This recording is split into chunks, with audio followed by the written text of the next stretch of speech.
संक्रमण को रोकने के लिए जबलपुर में जिला प्रशासन, स्थानीय जनप्रतिनिधि और आमजन मिलकर काम कर रहे हैं।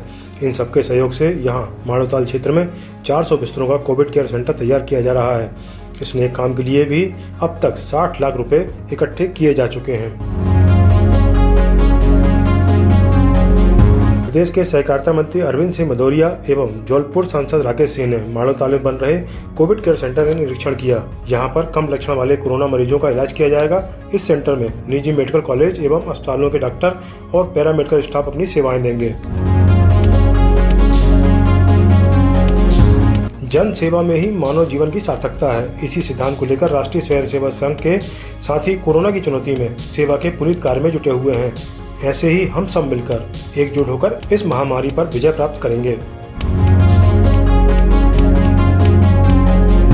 अस्पताल के नजदीक और नगर के भीतर ही कुछ साहसी एवं कर्मयोगी युवकों द्वारा एक 6 बेड के ऑक्सीजन केयर सेंटर को बनाया गया, जहां अस्पताल में जब तक बेड नहीं मिलता तब तक गंभीर मरीजों को ऑक्सीजन की सुविधा उपलब्ध कराई जा रही है। सरकार को एक बार फिर से अतिथि शिक्षकों की याद आई। प्रदेश के सभी हाई स्कूल एवं हायर सेकेंडरी स्कूलों में रिक्त पदों के विरुद्ध और नवीन व्यावसायिक शिक्षा मिशन के अंतर्गत कार्यरत अतिथि शिक्षकों की सेवाएं 30 अप्रैल 2021 के बाद भी ली जा सकेंगी। मध्य प्रदेश के गुना में कोरोना संक्रमित पिता की मौत के बाद बेटी की एक हरकत ने 8 गंभीर मरीजों की जान पर बनाई। उसने वार्ड में रखा ऑक्सीजन कंस्ट्रक्टर मशीन तोड़ दिया और सेंट्रल ऑक्सीजन सप्लाई सिस्टम को भी नुकसान पहुंचाने की कोशिश की। किसी तरह उसे रोका गया और ऑक्सीजन में रह रहे मरीजों को बचाया गया। शराब के नशे में कर दी पत्नी की हत्या। अंजनिया चौकी अंतर्गत ग्राम अतरिया का है मामला। पति पत्नी में लगातार होता रहता था वाद विवाद और बनी रहती थी अनबन। नशे की हालत में पति ने की मारपीट, पत्नी की चली गई जान। पति पुलिस हिरासत में है।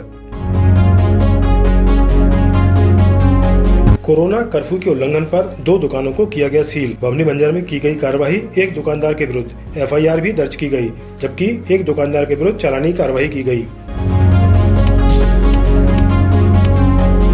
ट्राइबल वेलफेयर टीचर्स एसोसिएशन द्वारा चटुआ मार्ग कोरोना केयर सेंटर में 5 oxygen constructor machine, 10 oxygen cylinder, 50 भाप मशीन, ऑक्सीमीटर एवं थर्मामीटर देकर एक अनुकरणीय कार्य किया गया है।